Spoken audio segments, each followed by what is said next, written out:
Olá, eu sou o Rogério e esse é o Sem Tempo contando as melhores histórias. E hoje vou contar para vocês 3 relatos.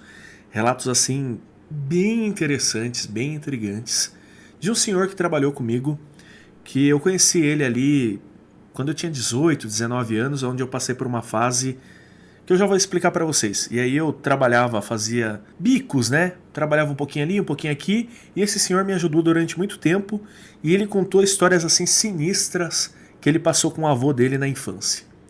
Ele, durante esse tempo que ele morou com o avô dele, e ele saía para trabalhar e caçar com o avô dele, ele viu homens de luz no meio da mata, ele viu uma misteriosa mulher de vermelho andando no descampado, assim, muito próximo da casa dele, da plantação, assim, do nada. E ele também um dia foi aterrorizado. Ele e o avô dele escutaram um barulho de orquestra, assim, ó, infernal, vindo da mata, e aquele barulho foi até a casa deles. Se você ainda não é inscrito no Sem Tempo, reforça o convite, se inscreva, curta e comenta. Já faz isso agora para não esquecer. E se você não gostar do vídeo depois, você pode se desinscrever, descurtir, sei lá. Deixa lá nos comentários o que você está achando dos vídeos, deixa suas sugestões, fala, pô Rogério, conta história disso, pô Rogério, você nunca falou disso, fala disso, enfim, dê a sugestão, ou só deixa um comentário carinhoso lá que vai ser um prazer estar respondendo vocês. E eu tô com a campanha muito forte para chegar nos 5 mil inscritos o quanto antes, tá pertinho, e assim que eu chegar nos 5 mil inscritos, eu vou sortear um copinho exclusivo aqui do Sem Tempo, que é a marca registrada do nosso canal, nosso copinho tradicional aqui, e uma camiseta exclusiva para esse sorteio de 5 mil inscritos. Só quem tiver nos 5 mil inscritos e tiver nessa agora no canal vai poder concorrer a essa camiseta com essa estampa exclusiva, tá? Então ajuda, se inscreva, curta e comenta, tamo junto. Quando eu tava ali mais ou menos com os meus 17 anos e pouquinho, 18 anos e pouquinho, é aquela idade, eu não sei bem se ainda é assim hoje em dia, mas que você é obrigado a fazer o registro ali no quartel, né, o famoso tiro de guerra, e é difícil para você conseguir um emprego registrado. Então eu trabalhava como estagiário, e aí meu contrato encerrou, e aí eu fiquei, tipo, ainda faltavam acho que uns 6, 7 meses para completar a maioridade, já morava sozinha há bastante tempo, enfim, e já tocava a minha vida, né? Só que eu não consegui um emprego registrado, um emprego mais robusto por causa dessa questão da idade do tiro de guerra. Porque se você é dispensado, tá tudo bem, você não precisa ir lá e prestar o trabalho pro exército, né? Cumprir com um tiro, né? Agora, se você é chamado, né, para participar ali daquele período mandatório, você fica trabalhando, acho que um ano e meio ali, prestando a formação no exército ali. Enfim, eu acho que é mais ou menos isso. Se não é assim, se já mudou, deixa lá nos comentários e me explica como é que tá hoje. Nesse tempo, como eu já tinha que me virar, já pagava as minhas contas, já estava morando sozinho e tal, eu precisei ali ficar um tempo fazendo os famosos bicos, né? Então, como eu morava ali muito próximo do centro da cidade, ali em Indaiatuba, eu ajudava a descarregar e carregar caminhão, aí eu fui pegando amizade com o pessoal das lojas, depois eu fui trabalhar em uma dessas lojas, né? Assim que eu fui dispensado pelo exército e completei os 18 anos, entrei trabalhar nessa loja, e também ajudava muito a montar e desmontar móveis, sabe? Era tipo esses biquinhos ali que pegava ali para fazer. E uma dessas pessoas que me ajudou muito nessa época ali, o seu Antônio, ele era tipo assim, um marceneiro barra faz tudo, mas ele era muito assim, especialista em montar aqueles showrooms de loja, assim, sabe? Aquelas salas prontas e tal.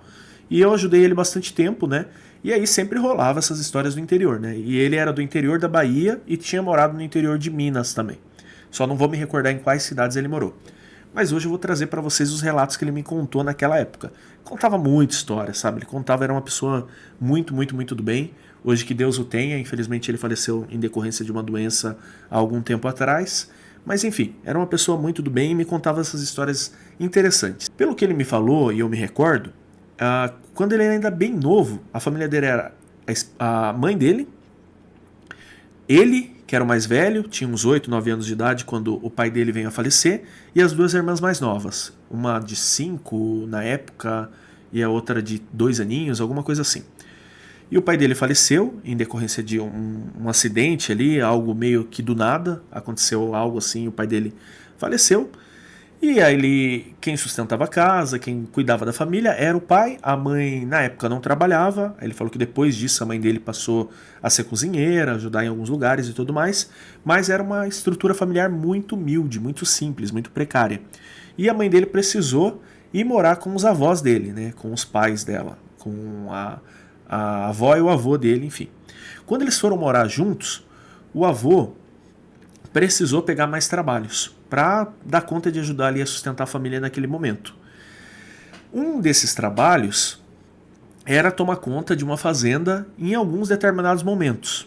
Aí eu não me lembro bem o que era o que ele tinha que fazer lá, mas em algumas épocas do ano ele tinha que ir lá tomar conta dessa fazenda. E geralmente era final de ano, era feriados, datas festivas, que provavelmente era quando os funcionários da fazenda não estavam.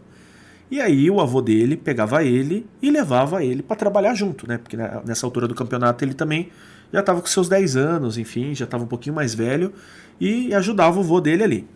E o avô dele gostava muito de caçar, porque aquilo complementava ali no alimento da família. Então ele caçava, né? Uma coisa ou outra, ele sempre falou que o avô dele sabia que aquilo era errado e tudo mais, mas era o que sustentava a família na época, né? E estamos falando aí de anos 70, anos 80, onde as oportunidades talvez fossem um pouco mais escassas, né? Pelo que ele me falava ali do lugar que ele morava e tudo mais. E nessa de vai tomar conta da fazenda, aproveita e fica caçando, foi quando ele viveu essas situações estranhas com o avô dele ali.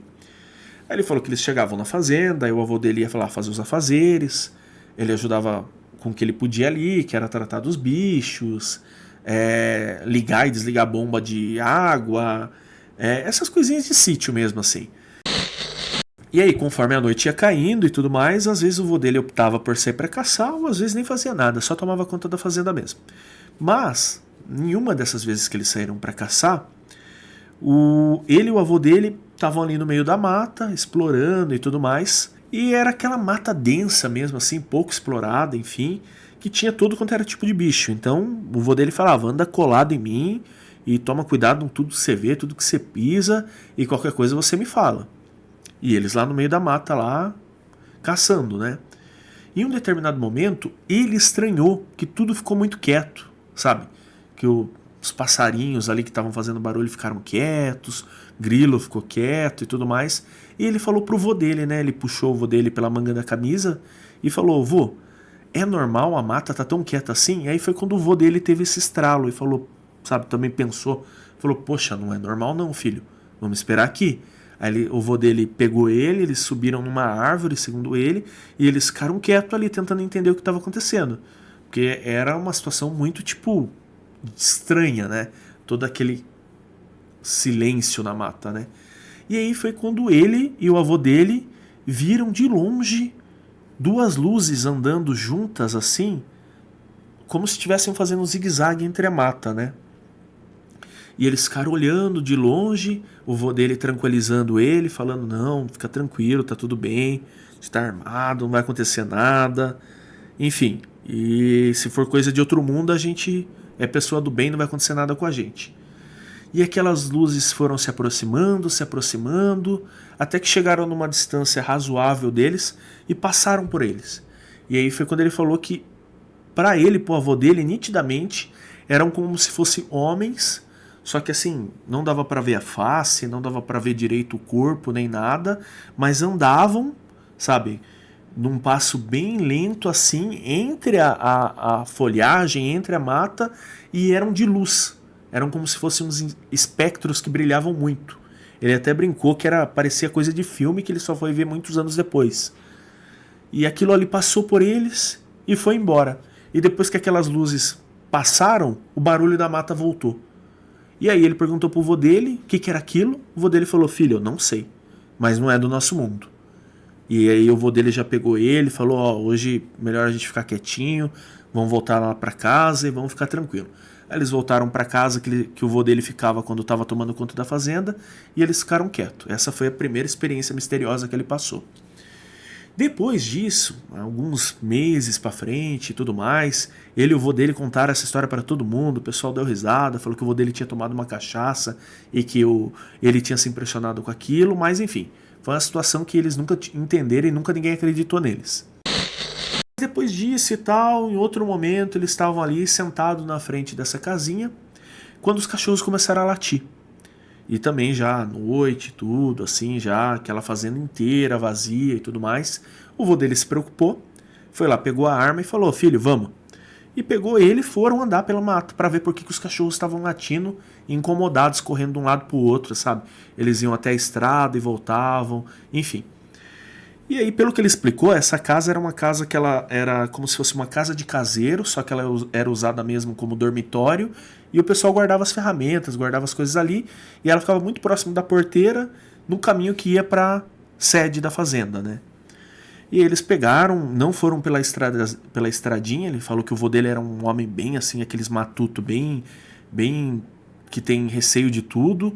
Aí entraram no meio da mata e foram caminhando até chegar na porteira. Quando eles chegaram na porteira, do outro lado da estrada que separava a porteira de acesso para a sede da fazenda, ainda era a fazenda que ele trabalhava, que eles estavam tomando conta. Só que era tipo assim, um descampadão, que era uma área que não era muito aproveitada. Em alguns momentos plantava as coisas, em outros momentos era terra parada. E foi quando eles olharam e de longe eles viram uma mulher de vermelho andando no meio do descampado assim, sabe? E só dava pra ver que era uma mulher de pele muito clara, cabelo muito escuro e roupa vermelha, um vestido longo que assim arrastava pelo chão.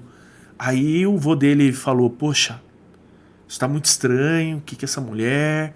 Vamos ficar quieto, e fica só olhando. Aí o vô dele mais ou menos fez o mesmo quando eles viram os homens de luz andando no meio da mata que eles estavam caçando. Aí eles durante um tempo ficaram observando, e aí em um determinado momento essa mulher cansou de andar ali por onde ela estava ali e veio no sentido da fazenda, em direção a eles. Aí foi quando o vô dele pegou ele e falou: vamos voltar para casa, moleque, vamos. Voltaram para casa e se trancaram. E o vô dele no outro dia contou para ele, né, que aí ele chegou, já correu, já foi ali ficar escondido dentro da casa, e o vô dele ficou olhando pela janela. No outro dia o vô dele contou para ele que a mulher passou e foi em direção à sede da fazenda e sumiu. Então essa foi a segunda experiência sobrenatural que ele passou com o vô dele.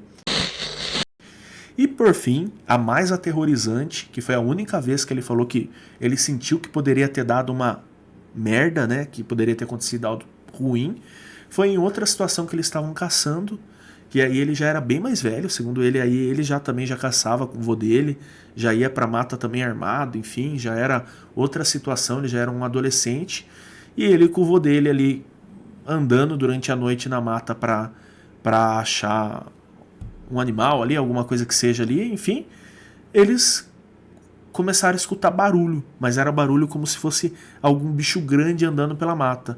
Aí eles olharam para todos os lados, não viram ninguém. Foi quando o vô dele falou: ó, se a gente não tá caçando, a gente tá sendo caçado, vamos voltar para casa.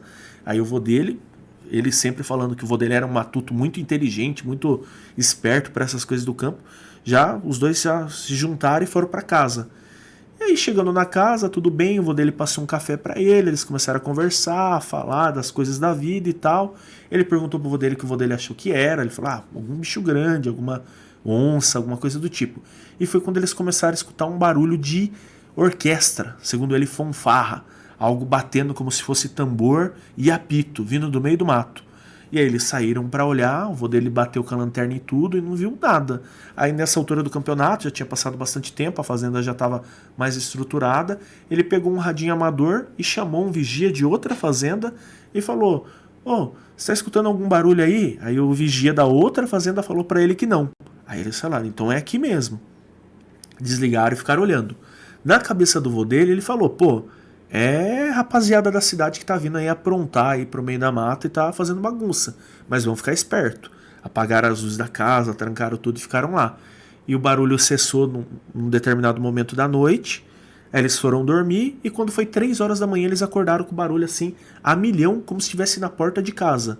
Ele levantou para ir olhar e o vô dele falou: não vai. Porque se for gente é perigoso acontecer alguma coisa com você, e se não for desse mundo eles querem que você vá. Aí eles ficaram quietos ali, e aí ele falou que nessa noite bateram na porta. Num primeiro momento eles falavam que deixa entrar mais educadamente, e num outro momento gritava como se fosse um monstro mesmo, com a voz rouca, falando: eu vou entrar. E aí ele e o vô dele lá, quietinho, trancado dentro de casa, na espreita se alguém ia conseguir ou não entrar, e fazendo oração. Aí conforme foi passando, a noite foi entrando, foi ali alguns minutos, aquele barulho foi diminuindo, pararam de bater na porta e gritar, foi cessando, cessando, cessando até parar. E aí eles ficaram mais calmos, conseguiram dormir, se tranquilizaram, e quando amanheceu o dia eles saíram para olhar logo cedinho, 6 horas da manhã, e não tinha nada. Era como se nada tivesse acontecido. E esse dia ele falou que cachorro não latiu, que bicho nenhum estranhou, então eles nunca souberam dizer o que era aquele barulho de fanfarra e quem é que bateu na porta da casa deles daquele dia. E bom, esses foram os relatos de hoje. Espero que vocês tenham gostado. Reforço o convite, se inscreva, curta, comenta. Em breve eu vou trazer algumas novidades do canal. Sei que eu estou devendo algumas informações aqui. Sei que eu estou devendo algumas informações também que eu preciso fazer para os membros. Aliás, agradeço muito os membros do canal aqui. Estão aparecendo nesse momento. Considere se tornar membro do canal. Em breve tem essas novidades todas vindo. E em breve tem vídeo especial para vocês, tá? Valeu!